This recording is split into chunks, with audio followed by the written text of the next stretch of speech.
Assalamualaikum warahmatullahi wabarakatuh.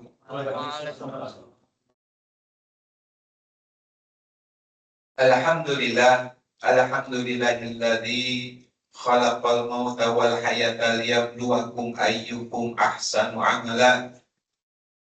Asyhadu an la ilaha illallah wahdahu la syarika lah wa asyhadu anna sayyidana wa nabiyyana Muhammadan abduhu wa rasuluhu la nabiyya ba'dah. Allahumma shalli wa sallim wa barik ala sayyidina Muhammadin wa ala alihi wa sahbihi ajmain, amma ba'du. Yang kami hormati pengurus DKM, wabil khusus Ketua DKM dan jajaran pengurus lainnya. Ini nama masjidnya apa ya? Nurul Iman. Nurul Iman ya, Insya Allah. Ya, semoga Allah Subhanahu Wa Taala senantiasa menjaga para pengurus sehingga masjid ini terus makmur ya. Dan juga kepada para jamaah semuanya yang hadir pada kesempatan hari ini dan juga kepada pimpinan kantor KPPN Jakarta, betul ya? Kanwil. Ya, Kanwil di Cipete. Kanwil Jakarta ya. Baik. Alhamdulillah pada kesempatan hari ini saya bersama PWA bisa bersilaturahim untuk menyampaikan satu materi sebenarnya berbagi, gitu ya, karena waktunya sangat terbatas, berbagi hal yang sangat penting di dalam kehidupan kita, yaitu kalau judulnya di depan ini tulisannya apa ini? Meraih husnul khotimah. Ya, karena sesungguhnya kehidupan kita ini terbatas, ya.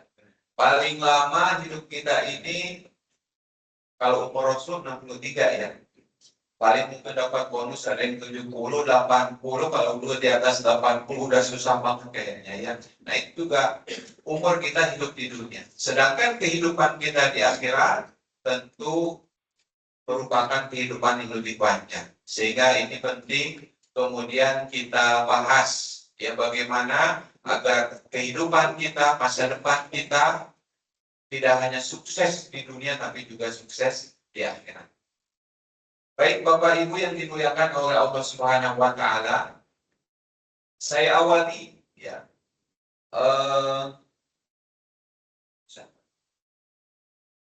Saya digesernya Mas. Oh ini terbagi.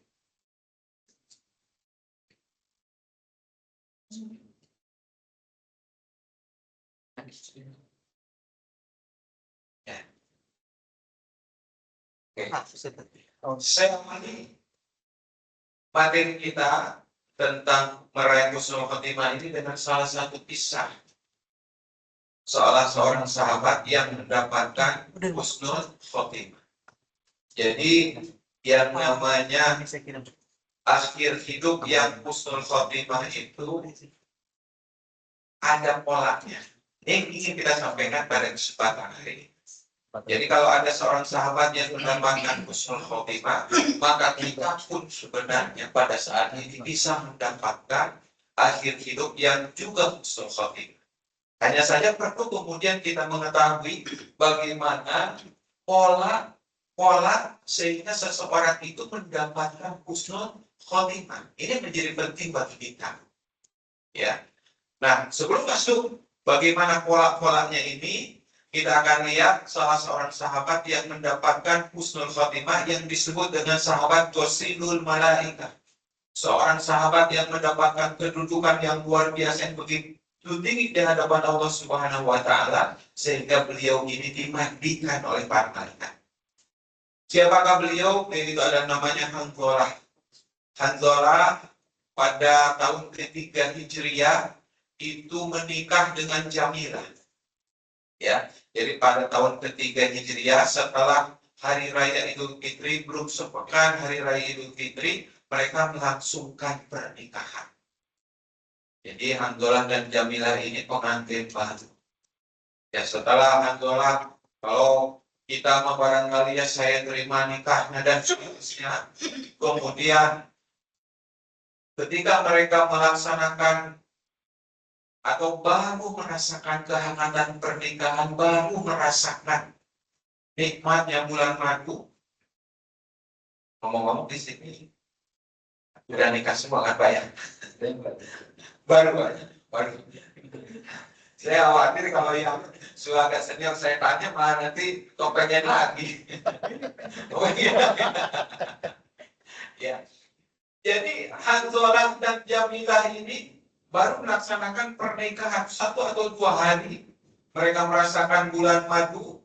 Ya. Tiba-tiba Allah Subhanahu wa Ta'ala dan Rasulnya memanggil, mengumandangkan panggilan jihad kepada penduduk Madinah. Karena pada tahun ketiga Hijriah, sepekan setelah Hari Raya Idul Fitri ini, orang-orang Quraisy mengirimkan pasukan untuk menyerang Madinah. Kemudian baginda Nabi dan para sahabat memutuskan untuk menghadang pasukan Quraisy itu di luar kota Madinah. Nah, pada saat Rasulullah Shallallahu Alaihi Wasallam memanggil para sahabat penduduk Madinah untuk berangkat, tentu Hanzalah yang baru menikah ini galau luar biasa. Ya, dia baru merasakan kenikmatan bulan madu. Kalau kemudian dia berangkat, belum tentu bisa kembali. Sedangkan dia baru merasakan bersama istrinya mungkin 1 atau 2 hari. Galau luar biasa cintanya kepada Jamilah. Di sisi lain, bagaimana cintanya kepada baginda Nabi dan Allah, ya Allah dan Rasulnya. Maka kemudian dalam kegalauan tersebut akhirnya Hanzalah memilih, ya, panggilan jihad dari Rasulullah Shallallahu Alaihi Wasallam. Walaupun mungkin dalam dirinya dia bisa berkata, wahai Hanzalah, engkau ini kan baru 1-2 hari menikah, diizinkan, insya Allah engkau ini diberi uzur oleh Rasulullah Shallallahu Alaihi Wasallam untuk tidak berangkat berperang karena engkau ini pengantin baru. Tapi karena saking cintanya kepada Allah dan Rasulnya, dia tidak ingin Rasulullah dan para sahabat itu ya berperang tanpa ada keikutsertaannya. Maka dengan berat hati ditinggalkan istrinya, ya, yang cantik jelita, yang baru dia nikmati 1-2 hari itu, dia berangkat segera menyusul keberangkatan Rasul dan para sahabat. Singkat cerita, di perang Uhud, Hanzalah ini dengan gagah berani melawan pasukan Quraisy, tapi kemudian beliau akhirnya gugur di perang. Maka tinggallah Jamilah ini menjadi janda. Ketika akhir perang, walaupun Rasulullah dan para sahabat berhasil mengusir, ya, memukul mundur pasukan Quraisy, tetapi banyak para sahabat yang gugur pada saat perang, termasuk Hanzalah. Tapi kemudian kesedihan Rasulullah Shallallahu Alaihi Wasallam itu berganti menjadi bahagia karena ada informasi dari malaikat bahwa salah seorang yang gugur syahid, ya, mendapatkan kedudukan yang sangat tinggi di hadapan Allah. Dia dimandikan oleh para malaikat. Akhirnya Rasulullah memerintahkan kepada para sahabat, tanyakan kepada keluarganya, kepada istrinya Hanzalah, kenapa kemudian Hanzalah ini atau punya amalan apa sehingga Hanzalah itu kemudian dimandikan oleh para malaikat. Ini posisi husnul khotimah yang luar biasa sampai kemudian dimandikan oleh para malaikat. Ketika kemudian mereka kembali ke Madinah, berangkatlah para sahabat ke rumah Hanzalah dan bertanya kepada Jamilah, amalan apa gerangan yang kemudian Hanzalah lakukan sehingga dimandikan oleh para malaikat.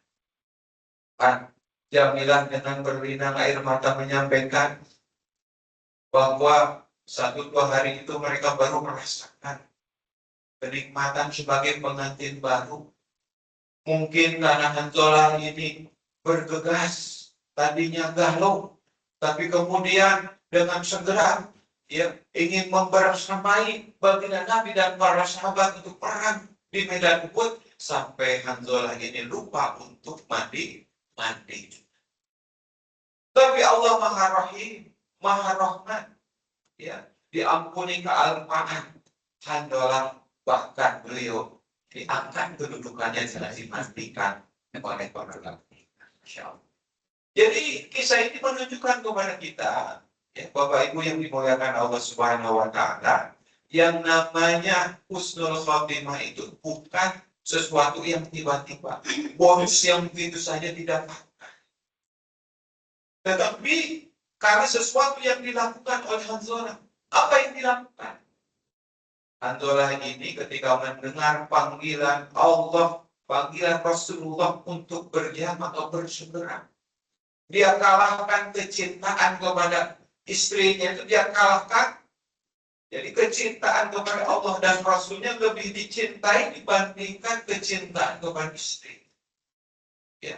Dan juga ketundukan ketaatan berseberang. Ini menunjukkan kalau bahasa kita sekarang mungkin Hanzalah ini punya loyalitas yang sangat tinggi. Ya. Kalau di dalam surat Al-Imran itu dikatakan wasari'u ila magfiratin min rabbikum wa jannatin arduhas samawati wal ardu uiddat lil muttaqin. Bersegeralah kalian menuju magfirah dan surganya Allah Subhanahu wa Ta'ala yang luasnya seluas langit dan bumi. Wasari. Jadi tunjukkan ketaatan, tunjukkan loyalitas kita sehingga Allah nanti akan berikan magfirahnya. Allah akan berikan surganya. Ya. Kalau pegawai ASN kan biasanya Januari Februari itu paling telat kirim apa evaluasi pegawai kan, apa itu namanya SKP gitu ya. SKP. Kalau ASN itu kan ada SKP kalau nggak salah kan penilaian kinerja kan begitu. Ya, ya. Kan kita pengen dinilai itu sangat baik supaya dapat promosi. Bagaimana kita mendapatkan sangat baik yang menunjukkan integritas, menunjukkan loyalitas. Demikian juga ketika hamba Allah menunjukkan loyalitas yang luar biasa. Ketika Allah perintahkan, ketika Rasul serukan sebuah kewajiban, maka ditunjukkan loyalitas yang luar biasa. Dapat promosi dari Allah. Dan ini adalah salah satu ciri, salah satu pola, ya, orang yang mendapatkan husnul khotimah itu, ya, dia punya loyalitas yang sangat tinggi di dalam melaksanakan kewajiban kepada Allah Subhanahu wa Ta'ala. Jadi berkaitan dengan ayat ini, Imam An-Nawawi mengatakan bukan hanya sekedar seseorang itu bersegera memohon ampun, yang dimaksud adalah mohon ampun dan juga melaksanakan kewajiban. Sehingga orang ini berhak mendapatkan surga dari Allah Subhanahu wa Ta'ala. Atas loyalitasnya itu, atas kewajiban yang dilaksanakan, dia berhak mendapatkan surganya dari Allah Subhanahu wa Ta'ala. Nah, ini pola yang pertama.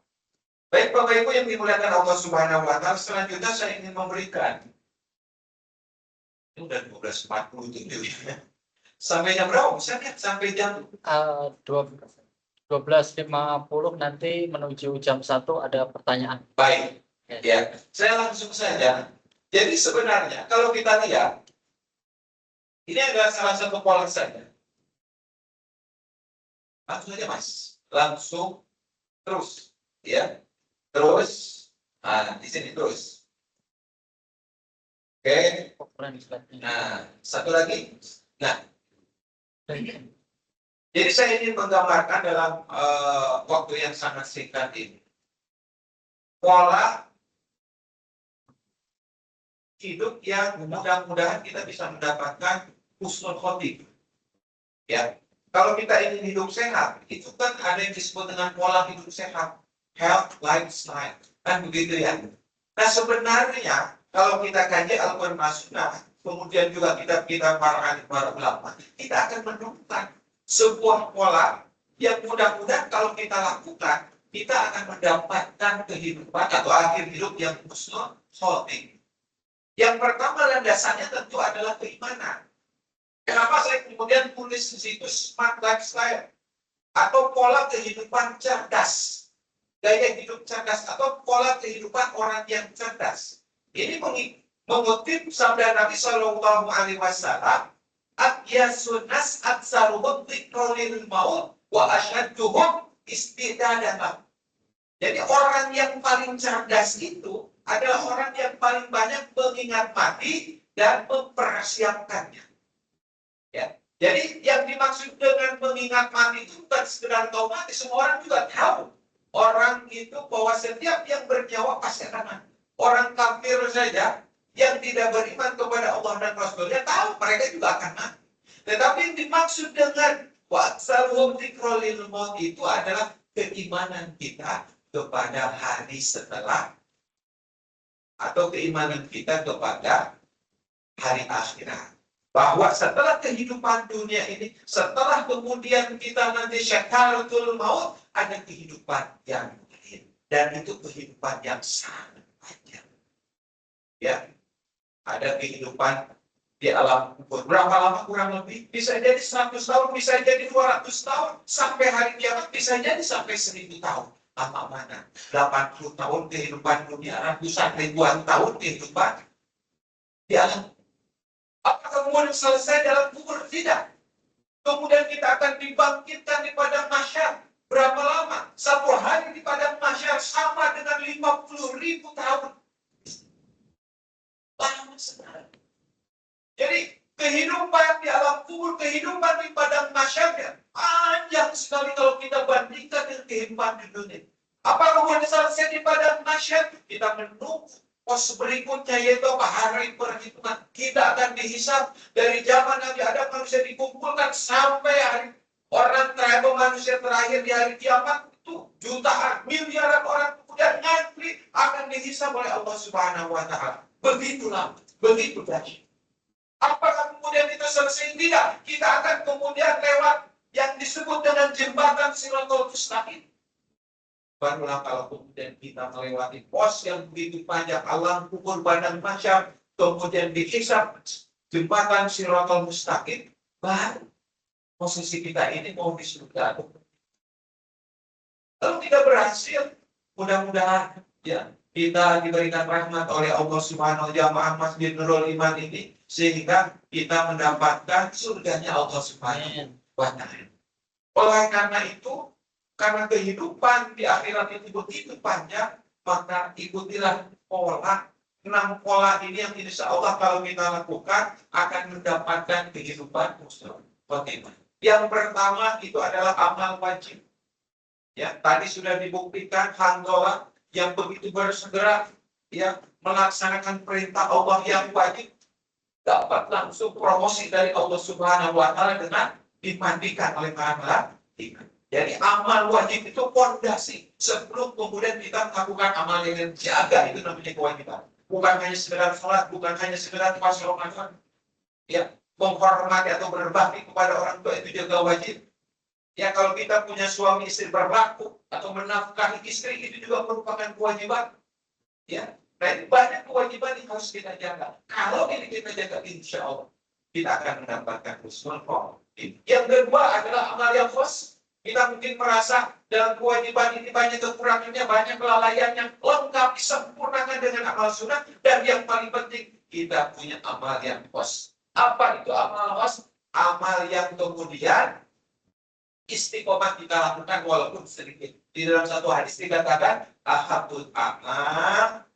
Ya, jadi amal yang paling dicintai oleh Allah itu adalah adwamuha, yang dawam wa'in kolak walaupun sedikit.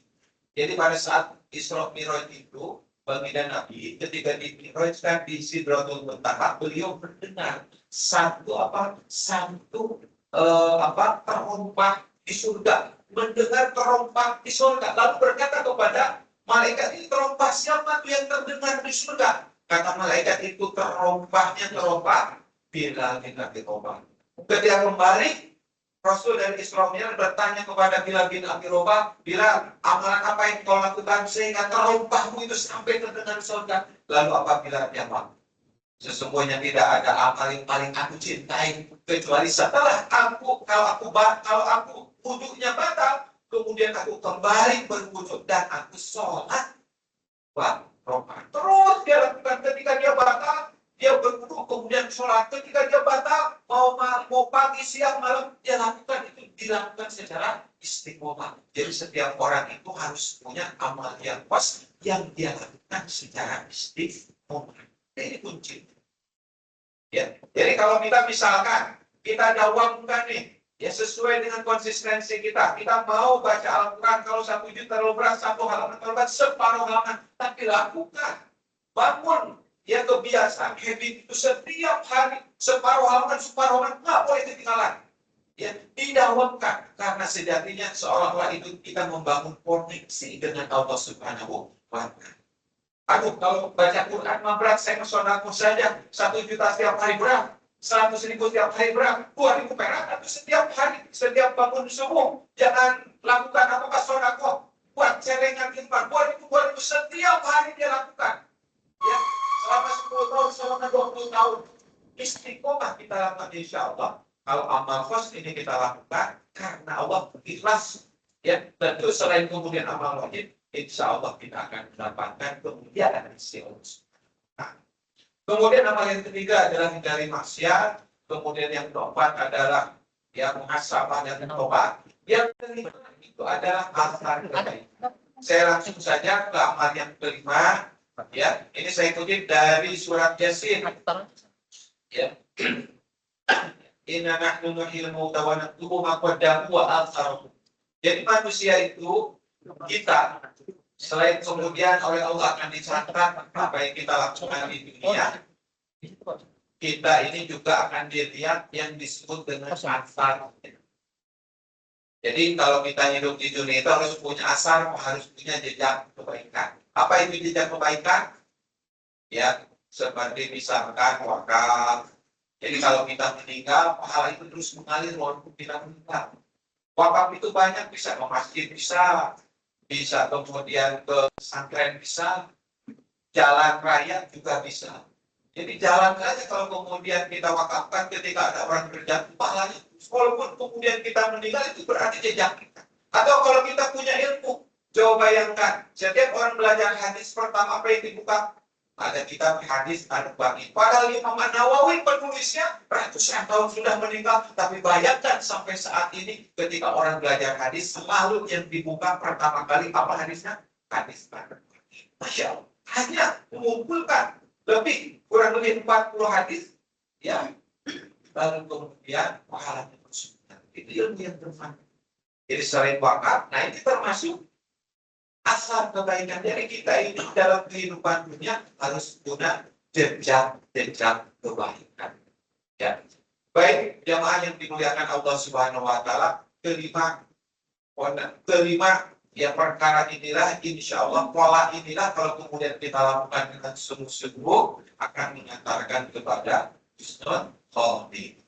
Ya, yang pertama, amal wajib itu sebagai fondasi. Ini fondasi amal wajib. Yang kedua, amal khos menghiasi diri. Hiasi diri kita dengan amal khos yang kita lakukan setiap hari. Tidak boleh putus. Jadi selain yang wajib, amal khos yang sesuai dengan konsistensi atau kemampuan kita. Ya, merupakan bukti kecintaan kita kepada Allah. Yang ketiga, ya, muhasabah dan taubat setiap hari. Yang kelima, bangun asar. Karena asar itu adalah kebaikan abadi. Nah inilah kalau kemudian kita lakukan, insya Allah kita mendapatkan husnul khotimah. Baik Bapak Ibu yang dimuliakan Allah Subhanahu wa Ta'ala, ini yang bisa kami sampaikan pada kesempatan singkat ini. Barangkali ada pertanyaan, silakan. Ya masih ada waktu sekitar 3 atau 5 menit, monggo.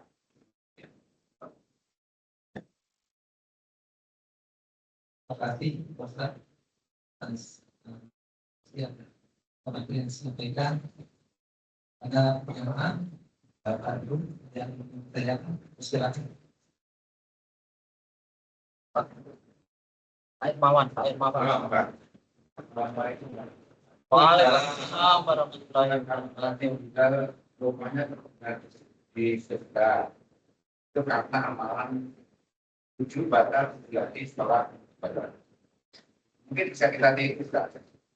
Kalau yang ingin dimandikan di surga atau ingin dimandikan celah meninggal, oleh malaikat. Amalan apa tuh? Sama, nggak ada lagi. Baik, terima kasih Pak biasa ini.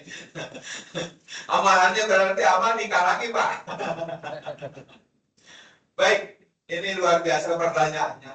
Ya, tentu saja apa yang kemudian dilakukan oleh Hanzalah ini tidak bisa kita tiru sedemikian rupa. Ya, kalau masalah dimandikan itu adalah hak prerogatif Allah Subhanahu Wa Taala. Yang jelas, yang kita bisa yang kita ingin tirukan adalah husnul khotimahnya. Maka kalau kemudian kita membangun loyalitas yang sangat tinggi, tadi wasari ila magfirati min rabbikum itu artinya kita senantiasa memohon ampun kepada Allah, kita senantiasa melaksanakan kewajiban yang cepat. Jadi istilahnya itu responsif atau spontanitas terhadap amal yang wajib. Maka insya Allah kalau kita responsif, spontan ketika melaksanakan kewajiban itu kita akan mendapatkan husnul khotimah. Jadi dalam kitab Muqaddimah Nafsiyah itu penulis Syekh Taqiyuddin ketika menjelaskan terkait ayat surat Al-Imran 133 wasari ila magfiratin itu beliau kasih contoh Hanzalah. Ya. Jadi memang Hanzalah itu membuktikan loyalitas atau spontanitas terhadap kewajiban atau perintah dari Allah dan Rasulnya akan dibalas sedemikian rupa oleh Allah dengan surga. Nah ini penting. Barangkali Pak Eron,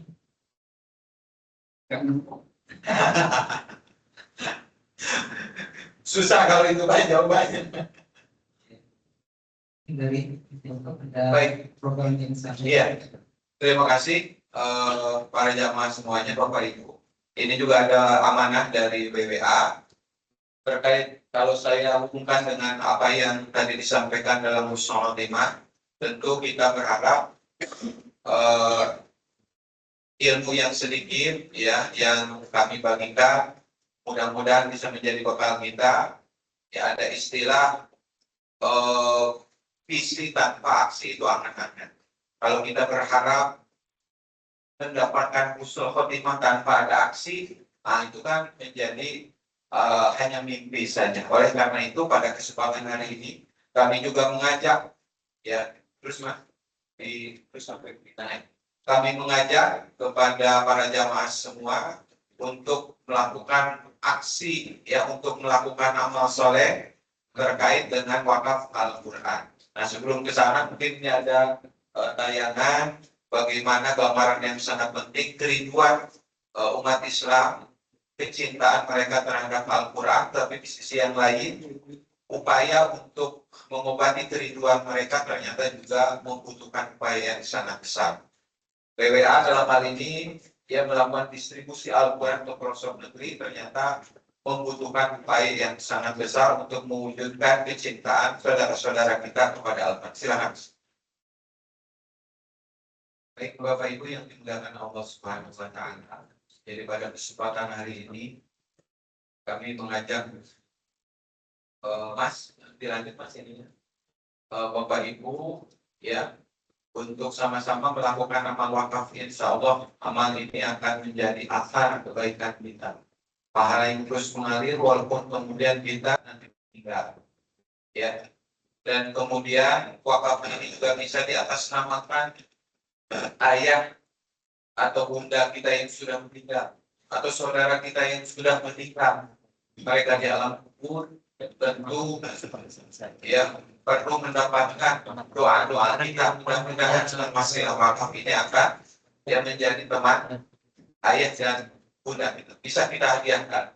Jadi yang kita tawarkan pakai Al-Quran sekaligus ya wakaf untuk pesantren Mafahdi. Jadi di sana digunakan untuk masjid juga asrama yang digunakan. Jadi pesantren Mafahdi ini punya visi untuk melahirkan para khotimul Quran yang akan mengajarkan Al-Quran. Jadi bersama BWA selain kemudian mendistribusikan Al-Quran ke seluruh pelosok negeri, akan disertai juga para dai, para guru-guru Al-Quran yang membina ya saudara-saudara kita di pelosok.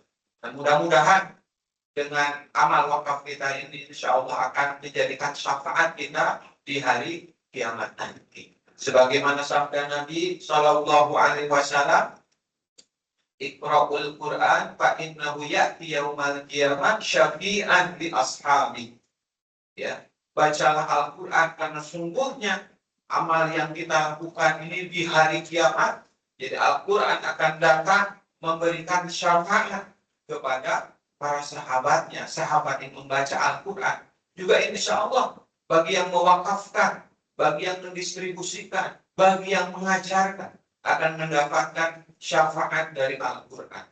Ya, tentu atas izin Allah Subhanahu wa Ta'ala. Karena di alam kubur di padang mahsyar, Bapak Ibu, kalau di dalam surat Abasa ini begitu dahsyat. Ya, kita menghadapi di sana disampaikan yauma yafirrul mar'u min akhi. Jadi padang mahsyar ketika kita dikumpulkan, orang itu lari dari saudaranya. Saking dahsyatnya, kemudian dia lari, ya, dari saudaranya, wa ummihi wa abi, lari dari ayah ibunya, wa sahibatihi wa bani, lari dari istri dan anak-anaknya. Ya. Kalau kita di dunia kan paling teman, bersama ayah, bersama ibu, bersama istri, bersama. Tapi di padang mahsyar nanti, di hari akhir nanti, bisa jadi kita ini lari dari saudara kita, lari dari ayah kita. Kenapa? Ya, bisa jadi nanti kita ini saling mengadu kepada Allah Subhanahu wa Ta'ala karena kekurangan masing-masing. Takut kita ini takut diadukan oleh anak kita karena mungkin kekurangan kita. Kita diadukan oleh anak kita, ya Allah, aku ini yang nggak bisa baca Al-Quran, nggak bisa sholat. Kenapa? Karena nggak disekolahkan, nggak didik dengan baik oleh ayah. Kita juga bisa sebaliknya mengadu kepada Allah, tidak, ya Allah, sungguh aku sudah menyekolahkan anak saya. SD, SMA, aku biayai, aku nafkahi, aku kasih rumah, aku kasih baju. Dia saja yang males, ya Allah. Itu begitu dahsyatnya di padang mahsyar. Yang nanti yang mungkin kita ingin bersama dengan anak istri kita malah lari dari saudara, malah lari dari ibu, dari ayah. Begitu dahsyat. Amal kita yang bisa menyelamatkan. Dan syafaat atas izin Allah salah satu yang bisa menyelamatkan kita. Dalam beberapa riwayat disampaikan, ya, kalau ada saudara kita yang kemudian duluan masuk surga, sahabat kita, atau seseorang yang mungkin karena wakaf yang kita berikan, kemudian dia bisa membaca Al-Quran dan dia mendapatkan kemuliaan, lalu dia ingat bahwa si fulan inilah yang memberikan wakaf, ya Allah, atas izinmu, ya Allah, angkatlah dia. Bersamailah kami di surga, Masya Allah. Jadi ini adalah salah satu keutamaan, ya, wakaf Al-Quran. Mudah-mudahan kita bisa mendapatkan syafaat di hari kiamat. Nah, Bapak Ibu yang dimuliakan Allah Subhanahu wa Ta'ala, ada beberapa paket, ya. Jadi paket 15 juta, 7.500.000, silakan Mas, terus, ya, sampai 5 juta, 2 juta, dan yang terakhir berapa? Yang paling kecil 500.000 atau 250.000. Jadi paket ini bisa, atau wakaf ini bisa atas nama ayah kita, ibu kita yang sudah meninggal, atau kita sendiri, atas anak-anak kita juga, atas istri kita juga. Bisa tunai, bisa ditransfer, ya, teman-teman PWA sudah bisa bantu. Insya Allah sekali lagi apa yang kita berikan, ya, di dalam wakaf ini mudah-mudahan menjadi wasilah kita mendapatkan husnul khotimah. Dan juga mudah-mudahan dengan wakaf ini insya Allah kita mendapatkan kemuliaan di sisi Allah Subhanahu wa Ta'ala. Kalau Bapak Ibu masih ragu, ya, ada satu perkataan dari Abdullah bin Ruwahah ketika dalam perang Mu'tah. Abdullah bin Ruwahah ini sempat ragu, ya, ragu mau mati. Begitu maka kemudian dia berteriak, wahai jiwaku yang berada di tangannya, sungguh kalau engkau hari ini tidak mati, besok atau lusa engkau juga akan mati. Maka kalau kita ragu atas amal kebaikan, mungkin kita bisa, ya, teriakkan dalam diri kita, wahai, ya, jiwaku yang berada di tangannya, harta ini kalau nggak kita berikan hari ini, atau kita habiskan hari ini untuk beramal soleh, esok atau lusa harta itu juga akan habis. Ya, setiap hari, setiap bulan itu kalau kita servis mobil, kalau yang punya mobil itu sampai 1 juta, sampai 2 juta. Ya buat kenyamanan kita di dunia. Motor saja kalau servis itu bisa jadi 500.000 buat.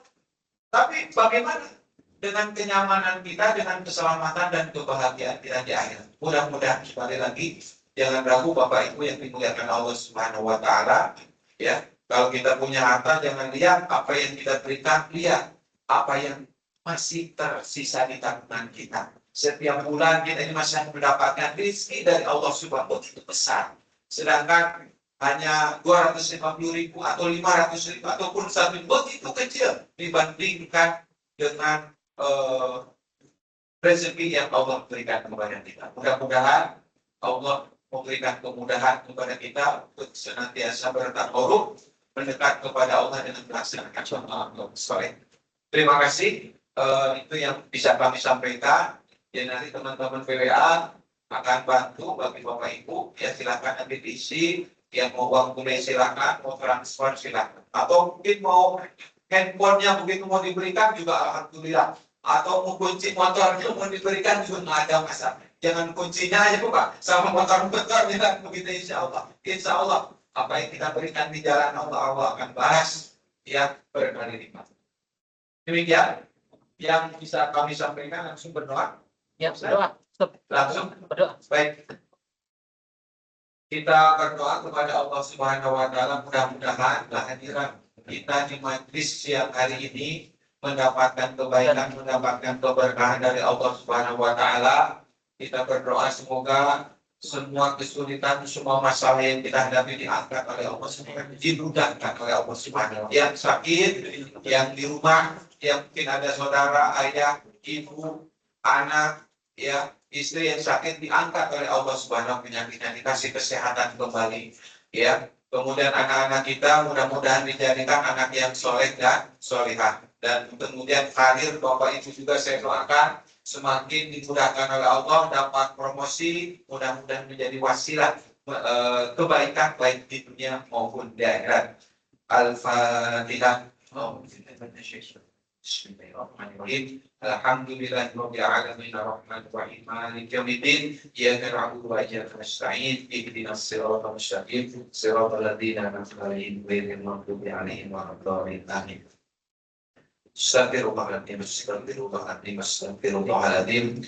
A'udzubillahi minasyaitonirrajim. Bismillahirrahmanirrahim. Alhamdulillahirabbil alamin. Hamdan syakirin, hamdan na'imin, hamdan yuafi ni'amahu wa yukafi mazidah. Ya Rabbana lakal hamdu kama yanbaghi li jalali wajhikal karim wa 'azimi sultanik.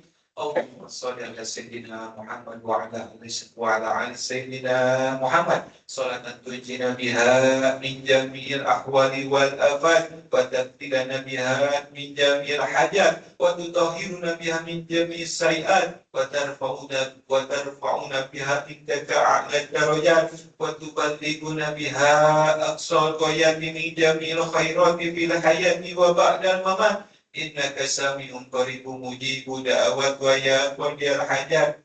Ya Allah, ya Rahman, ya Rahim, ya Jabbar, ya Qahhar, ya Ghafar. Allahumma ighfir lana wa li walidayna warhamhuma kama rabbayana shighara. Allahumma barik lana fi Sya'ban wa balighna Ramadan.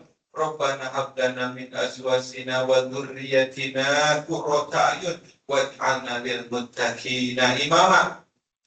Allahumma adfa' 'anna al-bala' wal-waba' was-salasila wal-mihan wa su'al fitnati wal-mihan ma dhahara minha wa ma batan an baladina Indonesia khasah an syairil buldanil muslimina amah. Rabbana dhalamna anfusana wa idza taghfir lana wa tarhamna lanakunanna minal khasirin. Rabbana atina fid dunya hasanah wa fil akhirati hasanah wa qina adzabannar. Subhana rabbika rabbil izzati amma yasifun wassalamun alal mursalin walhamdulillahi rabbil alamin.